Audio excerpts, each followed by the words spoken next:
करतो या ठिकाणी तुम्हाला, ठीक आहे, युट्यूब वर बघता यावं परत काय अडचण आली तर. नाव आता बघा आपण काय सांगतो की विटॅमिनला आपण दोन भागामध्ये क्लासिफाय केलेले, एक असतात वॉटर सोल्युबल विटॅमिन, तर दुसरे असतात फॅट सोल्युबल विटॅमिन. असे दोन्ही टाइप्स तुम्हाला या ठिकाणी स्क्रीनवर दिसत पण असतात, ठीक आहे. एक असतात वॉटर सोल्युबल विटॅमिन आणि दुसरे कुठले सांगितले आपण, फॅट सोल्युबल विटॅमिन. अरे बापरे, काम नाही करते, एक मिनिट हा. अरे माऊस काम नाही करत व्यवस्थित.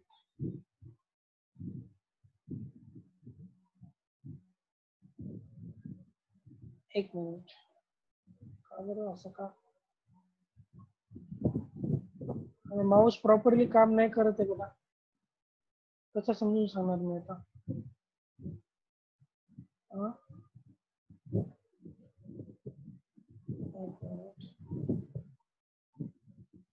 सर एकदा शटडाऊन करा ना, शटडाऊन करून ऑन करा.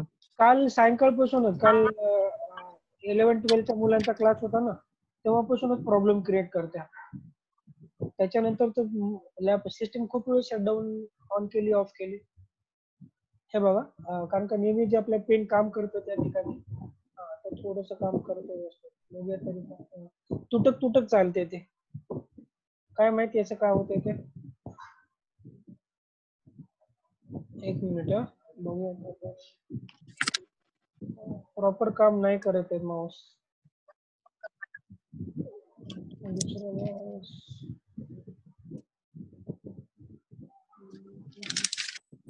ही पेन तर चलतच नाही, कंटिन्यू नाही चालत. अरे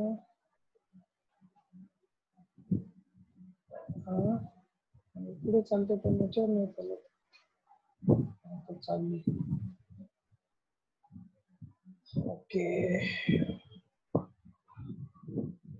बरं चला, जसं जमेल तसं आपल्याला न थांबता पुढे तर जावंच लागेल. ओके, मी तुम्हाला फक्त माऊसची पोझिशन शो करू शकतो. आय थिंक कर्सर दिसायला सर्वांना, कर्सर फक्त मला रायटिंग मध्ये प्रॉब्लेम येईल थोडासा, बाकी तुम्हाला कर्सर विजिबलाइज करणं फार गरजेचं आहे. ठीक आहे, बरं चला बघा. तर विटॅमिनचे आपण दोन टाइप सांगितले होते, एक असतात वॉटर सोल्युबल विटॅमिन आणि दुसरे असतात फॅट सोल्युबल विटॅमिन.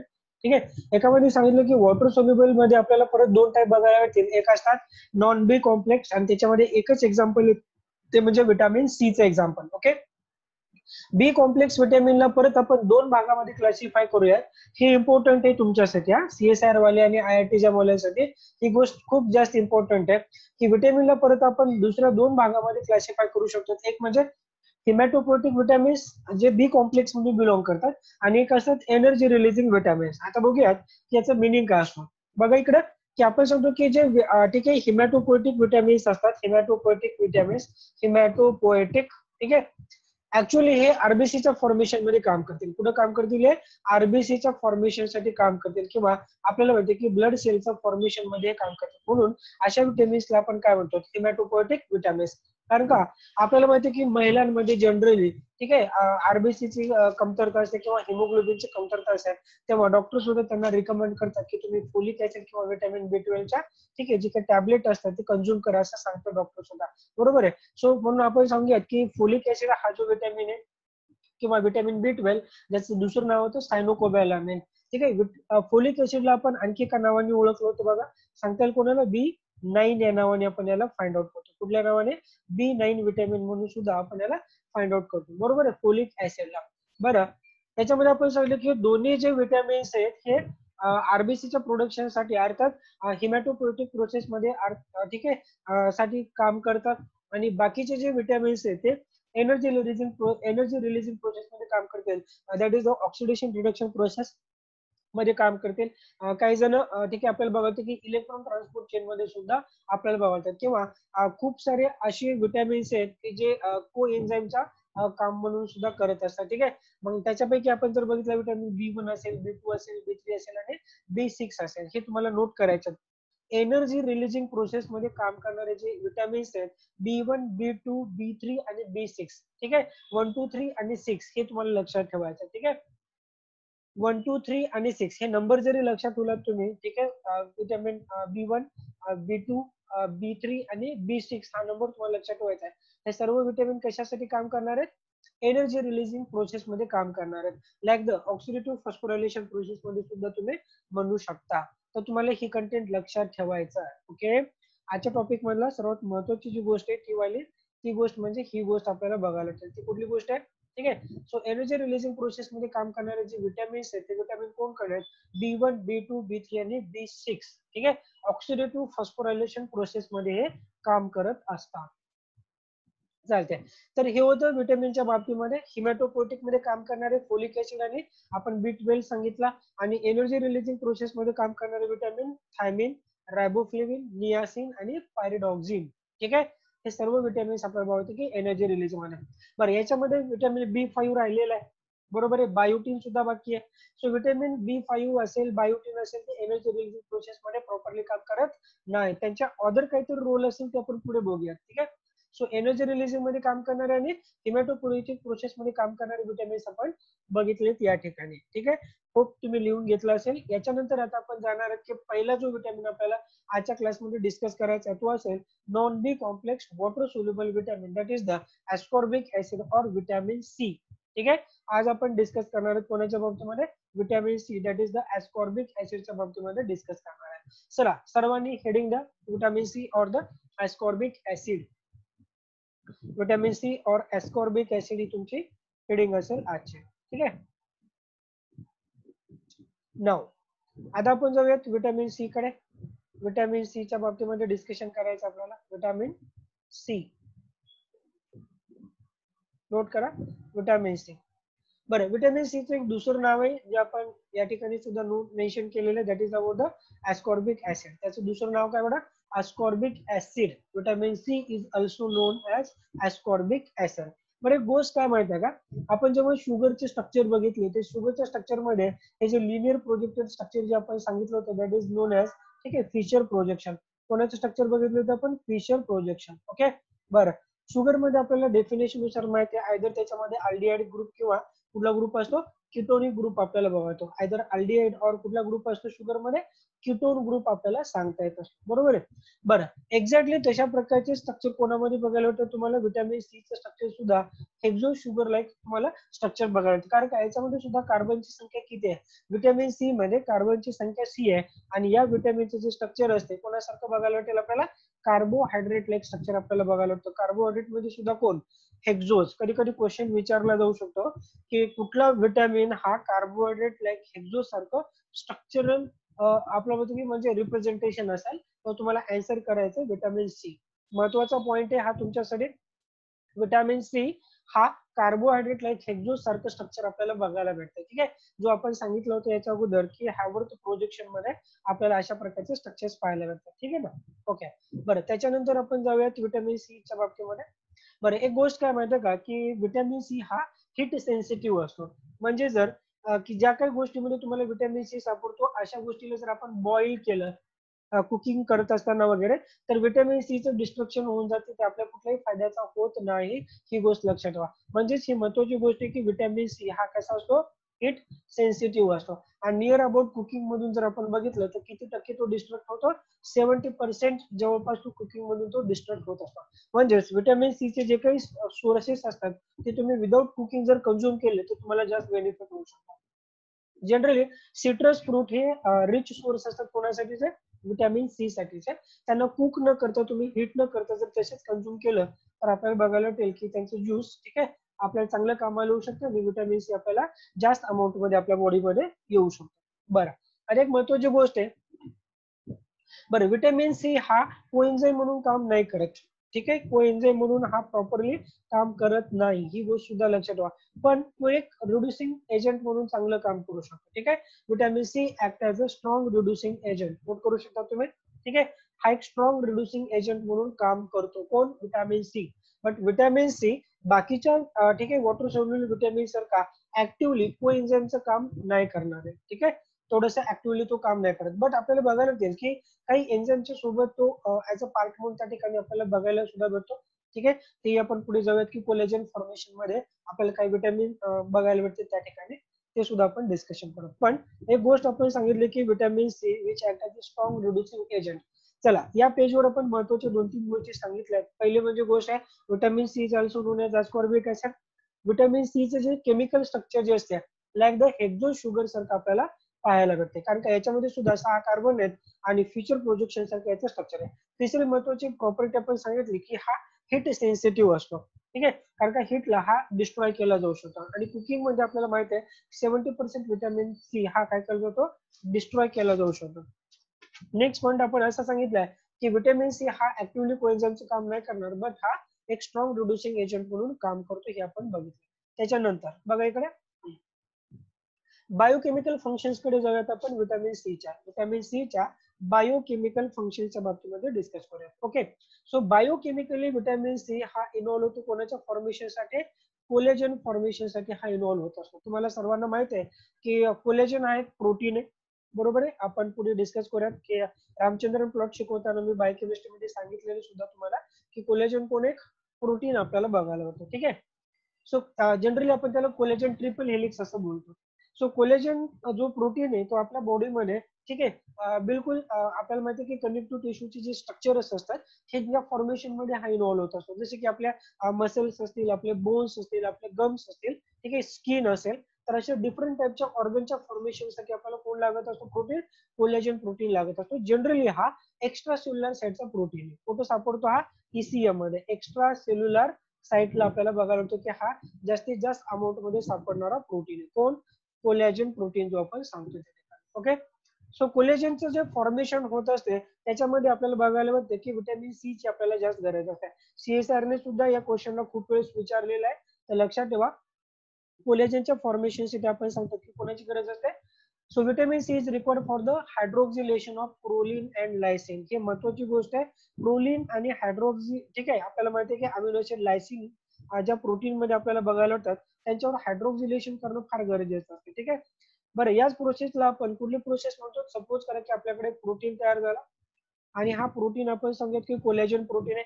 कोलेजन प्रोटीनवर ज्या ज्या ठिकाणी आपल्याला कोण बघायला भेटते, ठीक आहे, प्रोलीन किंवा लायसिन जो आपल्याला बघायला होतो, सपोज करा की अमिनो ऍसिड प्रोलीन आणि लायसिन आहे, त्यांच्यावर हायड्रोक्सिलेशन होणं फार गरजेचं असतं. त्याच्यावर काय होणं गरजेचं असतं, हायड्रोक्सिलेशन. सो हायड्रोक्सिलेशन करणारा हा जो एन्झाईम आहे, हायड्रोक्सिलेशन करणारे जे काही एन्झाईम असेल, प्रोलीन हायड्रोक्सिलेज किंवा लायसिल हायड्रोक्सिलेज, त्यांना ऍक्टिव्हिटीसाठी कोण लागत असतो, व्हिटॅमिन सी ची रिक्वायरमेंट असते. कोणाची गरज असते, व्हिटॅमिन सी ची रिक्वायरमेंट असते, ठीक आहे. सो व्हिटॅमिन सी प्रोलीनवर हायड्रोक्सिलेशन करण्यासाठी, हायड्रोक्सिलेशन म्हणजे ओएच ग्रुपचे ऍडिशन करण्यासाठी आपल्याला माहिती आहे की तो रिक्वायर्ड असतो. ऍज वेल एज लायसिनवर सुद्धा, लायसिनवर सुद्धा आपल्याला माहिती आहे की हायड्रोक्सिलेशन करण्यासाठी कोणाची गरज असते, आपल्याला व्हिटॅमिन सी ची गरज असते. हे तुम्हाला पॉईंट लक्षात ठेवायचा आहे. बरं, प्रोलीनवर जर हायड्रोक्सिलेशन झालं तर त्याचं कन्व्हर्जन कशामध्ये होत असतं, हायड्रोक्सी प्रोलीन मध्ये. जर लायसिनवर हायड्रोक्सिलेशन झालं तर त्याचं फॉर्मेशन कशामध्ये होतं किंवा कन्व्हर्जन हायड्रोक्सी लायसिन मध्ये त्याचं कन्व्हर्जन होत असतं, ठीक आहे. सो या दोन्ही प्रोसेस मध्ये काम करणारे जे एन्झाईम आपण सांगतो, ठीक आहे, एक असतो, ठीक आहे, आपण सांगितलं की दोन एन्झाईम आपण कुठले सांगितले होते आपण, मला एकदा रिमाइंड करा, अचानकच मेमरी लॉस झाल्यासारखं झालं मला. प्रोलील हायड्रोक्सिलेज, प्रोलील हायड्रोक्सिलेज, PROLYL, प्रोलील हायड्रोक्सिलेज, आणि दुसरा कुठला एन्झाईम असतो आपल्याकडे, लायसिल हायड्रोक्सिलेज. या दोन्ही एन्झाईमला कोणाची गरज लागते, व्हिटॅमिन सी ची गरज लागते कोलेजनच्या फॉर्मेशनसाठी, ठीक आहे. सो फार महत्वाच्या पॉइंटला आपण डिस्कशन केलं, तो एक्झाम पॉइंट ऑफ व्ह्यू फार इम्पॉर्टंट हा टॉपिक आहे. महत्वाच्या दोन गोष्टी आपण डिस्कस केल्यात की vitamin C is required for the formation of proline and hydroxy proline and hydroxy lysine, ठीक आहे. आणि हाच कोणासाठी लागत असतो, क्रॉस लिंकिंग फॉर्मेशनसाठी, ठीक आहे. सो नोट करा तुम्ही की हायड्रोक्सी प्रोलीनचं फॉर्मेशन आणि हायड्रोक्सी लायसिनचं फॉर्मेशन हे कोलेजनच्या क्रॉस लिंकिंग साठी फार इम्पॉर्टंट असते. कोणासाठी, कोलेजन मध्ये क्रॉस लिंकिंग होण्यासाठी. सो आता एक कॉन्सेप्ट आहे की what is the collagen cross linking. Collagen मध्ये जे क्रॉस लिंकिंग होत असते ते काय असते. सपोज करा की कोलेजनचा एक प्रोटीन आहे, हा सपोज करा की दुसरा प्रोटीन आहे कोलेजनचा, हा सपोज करा की तिसरा प्रोटीन आहे कोलेजन साठीचा. तर यांच्यामध्ये एकमेकांमध्ये सुद्धा काय होत असते, लिंकेज होत असतात. यांच्यामध्ये सुद्धा काय होत असतात, एकमेकांमध्ये लिंकेज होणे, ठीक आहे, हार्ड स्ट्रक्चर तयार होत असते, that is known as collagen cross linking. That is known as collagen cross linking. So कोलेजनच्या क्रॉस लिंकिंग साठी कोणाची गरज असते आपल्याला, हायड्रोक्सी प्रोलीन आणि हायड्रोक्सी लायसिनच्या फॉर्मेशन. कोणी लिहिलं नसेल तुमच्यापैकी तर तुम्ही याला स्क्रीनशॉट करू शकता किंवा युट्यूबवर ते येऊनच जाईल. नाव इथल्या गोष्टी नंतर आपण पुढे जाऊयात. बरं, सो आता आपण डिस्कस करतोय की what are the different functions of कोणाचे फंक्शन व्हिटॅमिन सी चे. सो व्हिटॅमिन सी हा एक स्ट्रॉंग आपल्याला माहिती की अँटीऑक्सिडंट एजंट म्हणून काम करत असतो. आणि अँटीऑक्सिडंट एजंटचा आपल्याला माहिती की रोल ठीक आहे जनरली कॅन्सर मध्ये सुद्धा आपल्याला बघायला होतो. आणि करोनरी आर्टरी डिसीज जे काही हार्टचे डिसीज असतात करोनरी आर्टरीच्या यांना प्रिव्हेंट करण्यासाठी किंवा त्यांचा जे काही रिस्क असतो तो कमी करण्यासाठी आपल्याला अँटीऑक्सिडंट व्हिटॅमिन सी चा फार महत्वाचा रोल येत असतो. सो अँटीऑक्सिडंटचा मिनिंग काय हे पहिल्यांदा बघणं फार गरजेचं आहे. अँटीऑक्सिडंट हा कोणाच्या अगेन्स्ट काम करत असतो? ऑक्सिडेटिव्ह स्पेसिसच्या अगेन्स्ट काम करणाऱ्या ठीक आहे केमिकल एजंटला आपण अँटीऑक्सिडंट बोलतो. जे ऑक्सिडेटिव्ह स्पेसिसच्या अगेन्स्ट काम करतो म्हणजेच फ्री रेडिकलच्या अगेन्स्ट काम करतो. कारण का ऑक्सिडेटिव्ह स्पेसिस आर द आपल्याला माहिती किती कशाचं काम करतात? फ्री रेडिकलचं काम करत असतात. आणि फ्री रेडिकलच्या अगेन्स्ट जो काम करत असतो त्याला काय बोललं जातं? अँटीऑक्सिडंट बोललं जातं. आता आपल्याला एक गोष्ट बघायची की फ्री रेडिकल हे फार डेंजरस गोष्टी असतात. कारण का हे हाय एनर्जेटिक मॉलिक्युल्स आपल्याला बघायला मिळतात. आणि हाय एनर्जेटिक मॉलिक्युल आपल्याला माहिती आहे की यांच्यामध्ये रिएक्टिव्हिटी खूप जास्त असते. आणि ज्यांच्यामध्ये रिएक्टिव्हिटी जास्त असते ते दुसऱ्यांना हार्म करू शकतात किंवा डॅमेज करू शकतात. सो नॉर्मल सेलच्या प्लाझ्मा मेम्ब्रेन सोबत हे जर रिॲक्ट झाले फ्री रॅडिकल्स तर आपल्याला माहिती आहे की सेलचा प्लाझ्मा मेम्ब्रेन डॅमेज केला जाऊ शकतो. ओके, सो फ्री रेडिकल आपल्या बॉडीमध्ये दोन्ही प्रकारचे काम करतात. एक बेनिफिशियल वर्क सुद्धा आपल्याला बघायला मिळतो आणि दुसरा ठीक आहे जर जास्त अमाऊंट मध्ये जर प्रोड्यूस झाले फ्री रॅडिकल तर त्याचा आपल्याला धोका सुद्धा असू शकतो. ठीक आहे, सो फ्री रॅडिकलचा बेनिफिशियल रोल आपल्या बॉडीमध्ये काय असतो? कारण का आपल्या बॉडीमध्ये येणारे बाकीचे जे काही अँटीजन असतात लाईक द बॅक्टेरिया वगैरे त्यांना खतम करण्यासाठी सुद्धा आपल्या बॉडीमध्ये कोण कामाला येत असतात? Free radical. म्हणजे एक गोष्ट काय की फ्री रॅडिकल फायद्याची सुद्धा आहेत आणि फ्री रॅडिकल धोक्याची सुद्धा असू शकतात. बरं, ठीक आहे, फ्री रेडिकलमुळे धोका काय होऊ शकतो? आपल्याला कॅन्सर अराईज होऊ शकतो. फ्री रेडिकलचा आणखी एक प्रॉब्लेम आहे आपल्याला करोनरी आर्टरी डिसीज सुद्धा होऊ शकतात. मग अशा प्रकारचे एजंटला कमी करण्यासाठी आपल्याकडे कोण असतो? अँटीऑक्सिडंट आपल्याला घेणं फार गरजेचं असतं. आणि व्हिटॅमिन सी एक चांगल्या प्रकारे ठीक आहे आपल्याला बघायला येतो की अँटीऑक्सिडंटचं काम करतो. ओके, नाव बरं आपल्याला गोष्ट म्हणजे आपण तेच सांगितले की इथं vitamin C act against the infection सुद्धा आपण सांगितले. तेच रोल आपण इथं सांगण्याचा प्रयत्न केला की तो बॅक्टेरियाच्या अगेन्स्ट सुद्धा काम करू शकतो. ही गोष्ट लक्षात ठेवा. ठीक आहे, आणि डिसीज लाईक द कॅन्सर असेल आणि करोनरी आर्टरी डिसीज असतात. ठीक आहे, तर यांना यांचा रिस्क कमी करण्यासाठी सुद्धा आपल्याला बघतो की अँटीऑक्सिडंट म्हणून व्हिटॅमिन सी चा रोल येतो. बरं, इम्युनॉलॉजिकल फंक्शन सुद्धा आपल्याला बघायला होते व्हिटॅमिन सी चे. ठीक आहे, बरं इम्युनोग्लोब्युलिनचं प्रोडक्शन इन्क्रीज करते किंवा इनहान्स करते हे सुद्धा आपल्याला बघायचं. So immunoglobulins these are the globulin proteins. ठीक आहे, ग्लोबिलिन प्रोटीन ज्यांना आपण म्हणतो अर्थात दीज आर द अँटीबॉडीज. ते कोण असतात? आपल्या अँटीबॉडीज. ठीक आहे, एक्झाम्पल मध्ये आपण सांगितलं की अँटीबॉडी जी असेल ए असेल आपल्याकडे, अँटीबॉडी एम असते, अँटीबॉडी डी पण आपल्याला बघायला येते, ई सुद्धा आपल्याला बघायला येते आणि यांच्या काही आयसोटाईप सुद्धा आपण सांगू शकतो. ठीक आहे ना, सो दी अशा प्रकारच्या अँटीबॉडीचं फॉर्मेशन सुद्धा किंवा फॉर्मेशन करणारे जे प्रोसेस असतात त्यांना इनहान्स करण्याचं काम कोण असतं? ते व्हिटॅमिन सी चा रोल आपल्याला बघायला येतो. ठीक आहे, ऍज वेल एज फॅगोसायटोसिस प्रोसेसला सुद्धा इन्क्रीज करणे. कुठल्या प्रोसेसला? फॅगोसायटोसिस प्रोसेसला इन्क्रीज करणं सुद्धा किंवा इनहान्स करणं तो सुद्धा व्हिटॅमिन सी चा रोल आहे. सो सर्वांना माहित असेल की फॅगोसायटोसिस काय भानगड असते. फॅगोसायटोसिस मध्ये पार्टिक्युलेट मॅटरला सेल काय करते? ईट करत असते, खाऊन घेत असते अशा प्रकारचे वेसिकल वगैरे फॉर्म करून. ठीक आहे, नंतर त्याला लायसोझोम कडे नेलं जाते फॅगोझोमला.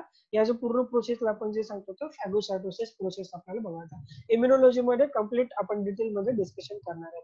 सो रोल लक्षात आले. सो अँटीऑक्सिडेंट एक रोल सांगितला, कोलेजनच्या फॉर्मेशन मध्ये दुसरा रोल सांगितला. ठीक आहे, सो डिसीज लाईक कॅन्सर आणि करोनरी आर्टरी डिसीजचा रिस्क कमी करण्यासाठी सुद्धा रोल बघितला. बॅक्टेरियल इन्फेक्शनला सुद्धा तो कमी करू शकतो आणि इम्युनो सिस्टीमचे सुद्धा ठीक आहे आपल्याला बघायला मिळेल की ऍक्टिव्हेशन करू शकतो for the production of antibody and for the process of phagocytosis मध्ये सुद्धा याचा रोल आहे व्हिटॅमिन सी चा. नेक्स्ट, व्हिटॅमिन सी डेफिशियन्सी जर झाली तर आपल्याला काय बघायला मिळतं? सो सर्वात महत्वाचा एक आजार जो आपण सांगतो that is about the scurvy. कुठला आजार होत असतो? आपल्याला स्कर्वी डिसीज आपण सांगू शकतो. बरोबर आहे. बरं, स्कर्वी मध्ये काय कॅरेक्टरिस्टिक असतात ते आपल्याला पुढे बघायला मिळते. हा व्हिटॅमिन सी च्या डेफिशियन्सीचा डिसीज असतो. बघा इकडे व्हिटॅमिन सी डेफिशियन्सी डिसीज तो स्कर्वी. खूप वेळेस खूप साऱ्या एक्झाम मध्ये हा जोड्या लावामध्ये वगैरे विचारला जात होता. ऍक्च्युअली स्कर्वी मध्ये काय होत असते, काय कॅरेक्टरिस्टिक असतात? आपल्याला माहिती की ब्लड वेसल वगैरे रप्चर केल्या जातं त्यालाच आपण काय म्हणतो? हेमॉर्गिक कंडिशन म्हणतो. काय बोलतो आपण त्याला? हेमॉर्गिक कंडिशन. ठीक आहे, बरं जे आपले स्किन असते स्किनच्या खाली सुद्धा आपल्याला बघायला येते की जे काही ब्लड वेसल असेल त्यांना रप्चर केलं जाऊ शकतं. आपले जे बोन्स असतात ते फ्रजाईल होत असतात. ठीक आहे. बघा स्कर्वी मध्ये आपल्याला बघायचं की बोन फ्रजाईल होणे म्हणजे ठिसूळ होणे, ब्रिटल बोनचा प्रॉब्लेम होऊ शकतो आणि आपल्याला एक गोष्ट माहिती आहे की तिथे जॉईंट पेनचा लाईक आर्थरायटिस वगैरे सुद्धा प्रॉब्लेम अराईज होऊ शकतो. हे पूर्ण सिम्पटम्स कोणाचे आहेत? स्कर्वीचे. ओके. बरं त्याच्यानंतर काय जर आपल्याला एखाद्या जर बॉडीमध्ये जर डॅमेज वगैरे झाला असेल तर त्याला हील करण्यासाठी खूप जास्त टाइम लागतो. म्हणजे अशा कंडिशनला आपण पूर हिलिंग प्रोसेस म्हणू शकतो. बरोबर आहे की ज्यांच्या बॉडीमध्ये व्हिटॅमिन सी ची कमतरता असते त्यांच्या जखमा लवकर भरत नाहीत. दुसरी गोष्ट काय की अशा लोकांना फार फ्रिक्वेंट इन्फेक्शन होऊ शकतात. ठीक आहे. म्हणजेच आपल्या बॉडीमध्ये इन्फेक्शन एजंट आल्याच्या नंतर त्याला खतम करण्याचं काम कोणाचं होतं? व्हिटॅमिन सी ऍज अँटीऑक्सिडंटचा रोल होता. पण जर ते खतम नाही झाले तर आपल्याला बघायला मिळेल की बार बार आपल्याला इन्फेक्शन होऊ शकतात. बरं याच्यामध्ये महत्वाची आणखी गोष्ट आहे की स्कर्वीमध्ये आपल्याला बघायला मिळेल की जे आपले गम्स असतात ते फार स्पॉन्जी होत असतात. ठीक आहे. काय होत असतात? स्पॉन्जी, थोडेसे इन्फ्लांट होत असतात फुगल्यासारखे आणि थोडा जरी धक्का लागला त्याला वाईल ब्रशिंग वगैरे करताना ठीक आहे तर त्याच्यामधून ब्लिडिंग होऊ शकते. ही गोष्ट लक्षात घ्या. बरं आपल्याला आणखी एक गोष्ट बघायला भेटेल की अशा लोकांचे जे ज्यांना स्कर्वीचा प्रॉब्लेम आहे त्यांची दाताची जी ठीक आहे जे फिक्सेशन असते त्या बोन मध्ये ठीक आहे तर ते थोडंसं हलकं असते त्याच्यामुळे त्याचे दात थोडेसे हलके फुलके आपल्याला बघायला होतं. That is known as loosen teeth. आपल्याला बघतील की या पेशंट मध्ये काय बघायला होतं तुम्हाला त्यांचे दात वगैरे थोडेसे लूज अरेंजली बघायला होते या ठिकाणी. ठीक आहे. आता तुम्ही असं नका म्हणून की सर या रोगामध्ये दातात पिवळे पण होतात, काळे पण पडतात. ठीक आहे. ओठांना पण मार लागतो असं काही नाही. हे बाकीचे प्रॉब्लेम्स आहेत त्याचे. ठीक आहे. तर आपण जेवढे काही सिम्पटम्स सांगितले त्या ठिकाणी हे पूर्ण सिम्पटम्स आपल्याला कुठे बघायला होते? In the disease like the scurvy. परत एकदा लक्षात घ्या स्कर्वी मध्ये काय प्रॉब्लेम होतो? So scurvy is a deficiency of vitamin C is caused due to the deficiency of vitamin C. In that, hemorrhage under the skin, bone fragility, joint pain, poor wound healing, frequent infection, spongy and bleeding gums आणि लुझन teeth हे आपल्याला बिलकुल असे symptoms बघायला भेटतात. कुठल्या आजारामध्ये? स्कर्वीमध्ये. तर याच्यासोबतच आपण आपला एक विटॅमिन संपवलेला आहे that is about the vitamin C. काय संपवलं आपण? Vitamin C. जर तुम्ही CSR नेट मध्ये जर अपेक्षा करत असाल की विटॅमिन सी मधून कसला क्वेश्चन बनू शकतो तो तुम्हाला लक्षात यायला पाहिजे. तर एक क्वेश्चन बनू शकतो या ठिकाणी कार्बोहायड्रेटचा रोल, कार्बोहायड्रेट रिलेटेड जो आपण याचा कॉन्सेप्ट सांगितला आणि दुसरा जो कॉन्सेप्ट बनू शकतो that is about the collagen formation आणि आपण सांगतो की हा जो पॉइंट आहे ठीक आहे हायड्रोक्सी प्रोलिन आणि हायड्रोक्सी लायसिनच्या फॉर्मेशन मध्ये विटॅमिन सी चा फार महत्वाचा रोल येतो. इथून एक क्वेश्चन बनण्याचे जास्त चान्सेस आहेत. बाकीचे जे पार्ट आहे ते फक्त तुम्हाला लक्षात ठेवायचे. ठीक आहे. बाकीच्या ठिकाणून क्वेश्चन बनला तर फक्त स्कर्वीहून क्वेश्चन बनवू शकतो. बाकी कुठलाही चान्स नाही या विटॅमिन मधून क्वेश्चन बनण्यासाठीचा. सर्वांना समजला विटॅमिन सी? एकदा रिस्पॉन्स करा मला. विटॅमिन सी सर्वांना समजला का? Yes, sir. Yes, sir. Yes, sir. Okay thank you. चालते. तर आपण पुढच्या विटॅमिन कडे जाऊयात. एक विटॅमिन आपण संपवला जो वॉटर सोल्युबल आहे बट नॉन बी कॉम्प्लेक्स आहे that is known as vitamin C. आता जाऊयात आपण वॉटर सोल्युबल आणि बी कॉम्प्लेक्स विटॅमिनच्या यादीकडे. तशा आपल्याला खूप साऱ्या गोष्टी डिस्कस करायच्यात आणि आपला पेन व्यवस्थित काम नाही करत आहे. बरं बरं या ठिकाणी ते तुम्हाला जनरल वॉटर सोल्युबल विटॅमिनच्या काही प्रॉपर्टी दिल्यात. एक एक प्रॉपर्टी आपण एक छोट्या छोट्या पॉईंटने आपण नोट करू शकतो. पहिला महत्वाचा पॉईंट आहे की वॉटर सोल्युबल विटॅमिन हे हेट्रोजिनस कंपाऊंडनी बनलेले असतात. म्हणजे सर्वच विटॅमिन्स मध्ये जे वॉटर सोल्युबल विटॅमिन आहे यांच्यामध्ये सारखीच केमिकल स्ट्रक्चर आहेत असं नाहीये. प्रत्येकामध्ये थोडं थोडं अलग अलग स्ट्रक्चर आपल्याला बघायला मिळतात. म्हणून आपण सांगतो की water soluble vitamins are heterogenous group containing compounds आपल्याला बघायला मिळतात. हा झाला पहिला पॉईंट. बरोबर आहे. बरं दुसरा पॉईंट आहे की ते इझिली युरिन मधून काय केले जातात बॉडीच्या बाहेर एक्सक्रीट केले जाऊ शकतात. तिसरा महत्वाचा पॉईंट आहे की विटॅमिन वॉटर सोल्युबल विटॅमिन आपल्याला टॉक्झिसिटी शो करत नाही, ते नॉन टॉक्झिक असतात. चौथा पॉईंट आहे की त्यांना लार्ज क्वांटिटी मध्ये तुम्ही स्टोअर करू शकता accept vitamin B12. Vitamin B12 ला तुम्ही जास्त स्टोअर करू शकत नाही. विटॅमिन B12 चं दुसरं नाव काय हो? विटॅमिन B12 चं दुसरं नाव काय? सायनोकोबॅला अमीन. याला पण स्टोअर Nine. बाकीच्या सर्व विटॅमिन्स आपण काय करू शकतो? बाकीचे सर्व विटॅमिन्स आपण स्टोअर करू शकतो. ठीक आहे. नेक्स्ट पॉईंट आपल्याला बघायला होते की number of water soluble vitamin हे एन्झाईम सोबत काम करत असतात म्हणून त्यांना आपण को एन्झाईम सुद्धा असं बोलत असतो. या काही महत्वाच्या 2-4 प्रॉपर्टी होत्या विटॅमिनच्या बाबतीमध्ये. पहिले पॉईंट सांगितलं आपण हेट्रोजिनस स्ट्रक्चर. दुसरा पॉईंट सांगितला वॉटर मध्ये सोल्युबल असतात. तिसरी गोष्ट आहे युरिन मधून इझिली बॉडीच्या बाहेर निघून जाऊ शकतात. तिसरी महत्वाची गोष्ट की ते नॉन टॉक्सिक असतात. त्याच्यानंतर त्याच्या स्टोरेजच्या बाबतीमध्ये बोलत एक्सेप्ट व्हिटॅमिन B12 बाकीच्या विटॅमिन्सला आपण स्टोअर करू शकतो बॉडीमध्ये. त्याच्यानंतर व्हिटॅमिनचा एक महत्वाचा रोल आपल्याला बघायला मिळतो एन्झाईम मध्ये. आपल्याला या गोष्टी फार महत्वाची आहे. ठीक आहे, इथूनही क्वेश्चन विचारले जातात एन्झायमॉलॉजी रिलेटेड. ठीक आहे, CSR मध्ये को एन्झाईमचा हा रोल परफॉर्म करत असतो. ठीक आहे ना, ओके.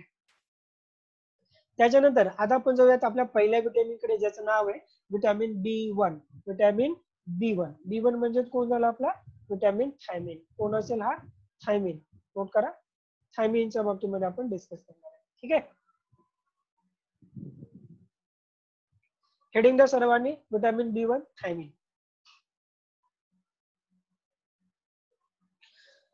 ओके, थायमिन व्हिटॅमिन ओळखायचा कसा, हे पहिले सर्वात महत्वाचा टास्क असेल आपल्याकडे की थायमिन व्हिटॅमिन मध्ये दोन आपल्याला रिंग लाईक स्ट्रक्चर बघायला भेटतात. हा एक रिंग असतो, सर्वांनी व्यवस्थित लक्ष द्या, आणि हा एक रिंग स्ट्रक्चर आपल्याला बघायला, दोन रिंग लाईक स्ट्रक्चर आपल्याला भेटतात. पहिला जो रिंग आपल्याला बघायला होतो की ज्याच्यामध्ये सल्फर असतो, अशा रिंगला आपण थायअझोल रिंग असं म्हणतो. ठीक आहे, सो व्हिटॅमिन B1 मध्ये जो डबल रिंग स्ट्रक्चर जे आपल्याला बघायला होतं त्याच्यापैकी एक रिंग जो असतो तो थायअझोल रिंग असतो, आणि दुसरा जो रिंग आपल्याला बघायला होतो that is about the pyrimidine ring. आपल्याला काय बघायला होतं या ठिकाणी, पायरिमिडीन लाईक स्ट्रक्चर्स आपण सांगू शकतो या ठिकाणी. ठीक आहे, बरं या ठिकाणी काय आपल्याला बघायला येईल की थायमिनचं कन्व्हर्जन आपल्याला बघायचं की एटीपीचं कन्व्हर्जन एएपी मध्ये होते, म्हणजे दोन फॉस्फेट या ठिकाणी काय झाले, इनऑर्गॅनिक फॉस्फेट रिलीज झाले, त्यालाच आपण पायरो इनऑर्गॅनिक फॉस्फेट असं सांगतो. आणि दोन फॉस्फेट या ठिकाणी काय झाले, थायअझोलिनोन, ठीक आहे, थायअझोल रिंग वर ते काय झाले, एकमेकांना बाइंड केले. ठीक आहे, सो बघा की ऍक्टिव्ह फॉर्म जो असतो व्हिटॅमिन B1 चा तो असतो थायमिन पायरोफॉस्फेट.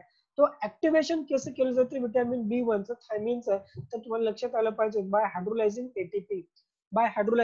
पण इथं महत्वाची गोष्ट काय असते की इथे एटीपीचं कन्व्हर्जन एडीपी मध्ये न होता एटीपीचं डायरेक्ट कन्व्हर्जन कशामध्ये व्हायला लागलंय, AMP मध्ये होत असते, गोष्ट लक्षात ठेवा. ठीक आहे, म्हणजे तिथून किती फॉस्फेट रिमूव्ह होतात, दोन इनऑर्गॅनिक फॉस्फेट रिमूव्ह होतात, म्हणजे त्याला आपण काय बोलतो, पायरो इनऑर्गॅनिक फॉस्फेट आपण सांगतो. किती, दोन फॉस्फेट. आणि जे दोन रिलीज झालेले फॉस्फेट येते या ठिकाणी काय झाले, तशा प्रकारे अटॅच झाले. कुठल्या रिंगला अटॅच झालेत असं जर विचारलं तर तुम्हाला सांगायचं की थायअझोल रिंगला ते अटॅच झालेले आहेत. दोन्ही फॉस्फेट जे असतात ते थायअझोल, ठीक आहे, रिंगला अटॅच होत असतात. बरं, दोन्ही फॉस्फेट मध्ये जो बॉन्ड असतो तो बॉन्ड कुठला असतो, या ठिकाणी जर बॉन्ड विचारला तर इस्टर बॉन्ड तुम्हाला सांगतो. कुठला बॉन्ड सांगते तुम्हाला, इस्टर बॉन्ड सांगते आपल्याला. ठीक आहे, बरं या ठिकाणी सुद्धा कुठला बॉन्ड सांगताय की थायझोल रिंग सोबत जेव्हा, ठीक आहे, फर्स्ट फॉस्फेट या ठिकाणी अटॅच होत असतो, या ठिकाणचा बॉन्ड सुद्धा कुठला असतो, ईस्टर बॉन्डच असतो. या ठिकाणी सुद्धा कुठला बॉन्ड असतो, ईस्टर बॉन्डच तुम्हाला बघायला येतो. सो तुम्ही स्ट्रक्चर जर काढू शकत नसाल त्याला स्क्रीनशॉट करू शकता.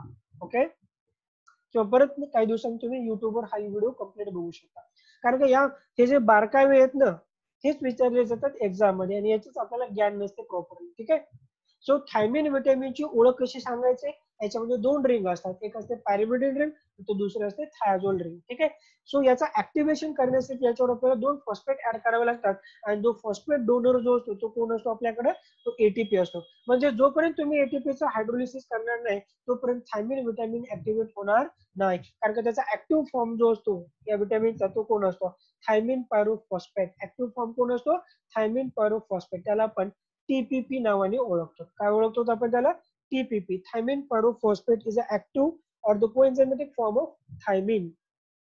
हा कोण असतो त्याचा, कोएन्झायमॅटिक फॉर्म ऑफ थायमिन. बरं, याचा ऍक्टिव्हेशनची जी रिएक्शन होत असते ती कुठल्या ऑर्गन मध्ये होते असं जर विचारलं एक्झाम मध्ये तुम्हाला, तर ते ऑर्गन सांगायचे तुम्हाला लिव्हर. कुठं होत असते पूर्ण रिएक्शन, लिव्हर मध्ये होत असते. कुठं होत असते, लिव्हर मध्ये. ओके, याच्या ऍक्टिव्हेशनचा जो स्टेप आहे तो आपल्याला कुठे बघायला होतं, लिव्हर मध्ये. चला, या इमेज मध्ये आपण 2-3 पॉईंट सांगितले ते परत एकदा डिस्कस करूया. आपण व्हिटॅमिन बघतो B1, त्याचं नाव आहे थायमिन. त्याच्यामध्ये दोन रिंग स्ट्रक्चर असतात, एक असते पॅरिमिडिन आणि दुसरा असतो थायझोल रिंग. एक महत्वाची गोष्ट आपण सांगितली, जर याला ऍक्टिव्ह फॉर्म मध्ये कन्वर्ट करायचं असेल तर एटीपीचं हायड्रोलिसिस करावं लागतं, पण एटीपी डायरेक्ट एडीपी मध्ये कन्वर्ट न होता तो कशामध्ये कन्वर्ट होत असतो, AMP मध्ये. ही पण गोष्ट इम्पॉर्टंट आहे, हा सर्वांसाठी ही गोष्ट सुद्धा इम्पॉर्टंट आहे. ठीक आहे, तो दोन इनऑर्गॅनिक फॉस्फेट जाऊन कुठं बाइंड करतात, डायरेक्टली थायझोल रिंगला जाऊन बाइंड करत असतात, आणि फायनली ऍक्टिव्ह फॉर्म याचा तयार होत असतो. आणि जी पूर्ण ऍक्टिव्हेशनची जी स्टेप वाली जी रिएक्शन आहे कुठं होत असते, आपल्या लिव्हर मध्ये होत असते. हे प्रॉपरली तुम्हाला लक्षात ठेवायचं आहे. ठीक आहे, याच्यानंतर बाकीच्या काही गोष्टी बघा इकडे. सो नेक्स्ट असेल हेडिंग तुमच्याकडे biochemical function of thiamine pyrophosphate. ठीक आहे, तर पहिलेच आपण सांगितलं होतं की हा एनर्जी रिलीजिंग प्रोसेस मध्ये काम करतो. कुठले कुठले विटॅमिन काम करतात असं आपण सांगितलं होतं. Vitamin B1, vitamin B2, vitamin B3 आणि विटॅमिन B6 हे एनर्जी रिलीजिंग प्रोसेस मध्ये काम करतात. आणि आपल्या बॉडीमध्ये एनर्जी रिलीजिंग प्रोसेस असतातच कुठल्या, हो, ग्लायकोलिसिस असेल, क्रेब सायकल असेल, इलेक्ट्रॉन ट्रान्सपोर्ट चेन असेल किंवा अदर जे काही कार्बोहायड्रेट किंवा प्रोटीन असेल किंवा लिपिडचा न्यूक्लिक ऍसिडचा मेटाबॉलिझम रिएक्शन मधून सुद्धा एनर्जी बाहेर पडत असते. ठीक आहे, तर एनर्जी रिलीजिंग प्रोसेस मध्ये काम करणारे कोण असतात? हे विटॅमिन्स असतात. चला, आता आपण एक गोष्ट बघणार की या ठिकाणी जेव्हा पायरुवेटचं कन्व्हर्जन ऍसिटिल कोएन्झाइम ए मध्ये होत असते. पायरुवेटचं कन्व्हर्जन कोणामध्ये होत असते? ऍसिटिल कोएन्झाइम ए. आणि ही प्रोसेस कुठे होत असते? ही प्रोसेस कुठे होत असते? आपल्याला माहिती आहे की जे काही मायटोकॉन्ड्रियाचा जो इंटरमेम्ब्रेन स्पेस असतो ना, तिथे होत असते. सपोज करा की मायटोकॉन्ड्रियाचा आउटर मेम्ब्रेन आणि हे जर बघितलं आपण मायटोकॉन्ड्रियाचा इनर मेम्ब्रेन, तर आपल्याला एक एन्झाईम या ठिकाणी बघायला होतो. कारण का ग्लायकोलिसिस नंतर आपल्याला माहिती आहे की ग्लायकोलिसिसचा जो प्रोडक्ट असतो तो म्हणजे कोण? पायरुवेट. हा कुठे इंटर करत असतो? तर ग्लायकोलिसिस सेलच्या सायटोप्लाझम मध्ये होते, हे आपल्या सर्वांना ज्ञान आहे. ठीक आहे, आणि त्याच्यानंतर आपल्याला माहिती आहे की क्रेब सायकल कुठे होत असते? अॅनिमल्स मध्ये किंवा प्लांट मध्ये. ही कुठे होत असते? मायटोकॉन्ड्रियाच्या मॅट्रिक्स मध्ये होत असते. पण क्रेब सायकल साठी आपल्याला माहिती आहे की सबस्ट्रेट म्हणून कोण काम करत असतो? पायरुवेट. कोण काम करत असतो? पायरुवेट. सो पायरुवेट जेव्हा सायटोप्लाझम मधून पुढे जात असतो, मायटोकॉन्ड्रियाच्या मॅट्रिक्स मध्ये जात असतो, जाताना तो एका ठिकाणी थांबतो. तो ठिकाण म्हणजे कुठलं आहे? Intermembrane space. Outer membrane of mitochondria आणि इनर मेम्ब्रेन ऑफ मायटोकॉन्ड्रियाच्या मधात एक जो स्पेस आपल्याला बघायला होतो, that is about the intermembrane space. ठीक आहे, या ठिकाणी एक एन्झाईम असतो ज्याचं नाव आहे पायरुवेट डिहायड्रोजिनेज कॉम्प्लेक्स. त्याचं नाव काय बेटा? Pyruvate dehydrogenase complex. सर्वांनी व्यवस्थित लक्षात ठेवा, हा एक कॉम्प्लेक्स एन्झाईम आहे. हा एक कसा एन्झाईम आहे? कॉम्प्लेक्स एन्झाईम आहे. आता एक गोष्ट काय माहिती आहे का की what is the difference between enzyme आणि एन्झाईम कॉम्प्लेक्स? या दोघांमध्ये काय फरक होतो?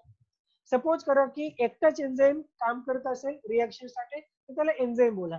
पण नंबर ऑफ डिफरंट एन्झाईम एकत्र येऊन एक कॉम्प्लेक्स तयार करून जर काम करत असतील, एकापेक्षा जास्त एन्झाईम एकत्र येऊन जर काम करत असतील, तर त्याला बोललं जाते एन्झाईम कॉम्प्लेक्स. तर आपल्या बायोलॉजिकल प्रोसेस मध्ये आपल्याला एक गोष्ट बघायला होते, पायरुवेट डिहायड्रोजिनेज हा एन्झाईमचं कॉम्प्लेक्स आहे. हे काय? एन्झाईमचं कॉम्प्लेक्स आहे. म्हणजे डिफरंट एन्झाईम एकत्र येऊन काम करत असतात. मग या ठिकाणी आपल्याला पुढे बायोकेमिस्ट्री मध्ये मी शिकवणार आहे, येणारच आपल्याकडे ग्लायकोलिसिस वगैरे, तो मी तुम्हाला शिकवेल की पायरुवेट टू ऍसिटिल कोएन्झाइम हे इथं काम करणारे पायरुवेट डिहायड्रोजिनेज मध्ये कुठले कुठले अलग अलग एन्झाईम असतात ते पूर्ण डिटेलिंग होणार आहे. ठीक आहे, काहीच बाकी राहणार नाही, त्याचं टेन्शन नका घेऊ. पण या एन्झाईमच्या कॉम्प्लेक्सला आपल्याला माहिती आहे की 5 डिफरंट को फॅक्टर आणि को एन्झाईमची गरज असते, आपल्याला माहिती आहे. त्याच्यापैकीच एक को एन्झाईम जो आपल्याला बघायला मिळतो तो कोण असतो आपल्याकडे? थायमिन पायरोफॉस्फेट असतो. हेच आपल्याला सांगायचं आहे की thiamine pyrophosphate glycolysis to Krebs सायकलला जोडणारी जे कनेक्टिंग लिंक जो स्टेप असतो ना, त्या स्टेप मध्ये जो काम करणारा एन्झाईम आहे पायरुवेट डिहायड्रोजिनेज, त्याच्यासाठी काम करणारा हा को एन्झाईम आहे. कोण कोण आहे तो? Thiamine pyrophosphate. It act as a coenzyme for. हा को एन्झाईमचा रोल प्ले करतो. कोणासाठी बरं? पायरुवेट डिहायड्रोजिनेज कॉम्प्लेक्स एन्झाईम साठी. बरं, एका मिनिटामध्ये सेशन ऑफ होईल, टेन्शन नका घेऊ, मी परत येईल. ओके, मी पुन्हा येईल. ओके, चला, तर आपल्याला सांगायचं की या ठिकाणी की बाकीच्या को फॅक्टर सोबतच आपल्याला बघायला भेटेल की या ठिकाणी कोण काम करत असतो? टीपीपी सुद्धा थायमिन पायरोफॉस्फेट. ठीक आहे, या ठिकाणी कोएन्झाईमचा रोल प्ले करतो. मग मला एक गोष्ट सांगा, ठीक आहे, या ठिकाणी आपल्याला माहिती आहे की पायरुवेटचं कन्व्हर्जन ऍसिटिल कोएन्झाइम ए मध्ये होत असते. सो पायरुवेट किती कार्बनचा असतो? 3 कार्बनचा. आणि ऍसिटिल कोएन्झाइम किती कार्बनचा असतो? 2 कार्बनचा. मग एक कार्बन गेला कुठे? एक कार्बन जातो तो कार्बन डायऑक्साईडच्या फॉर्म मध्ये रिलीज होत असतो. म्हणजेच ही स्टेप डिकार्बोक्सिलेशन वाली स्टेप आहे. ही स्टेप कुठली स्टेप आहे? डिकार्बोक्सिलेशन वाली स्टेप आहे, गोष्ट लक्षात ठेवा. ठीक आहे,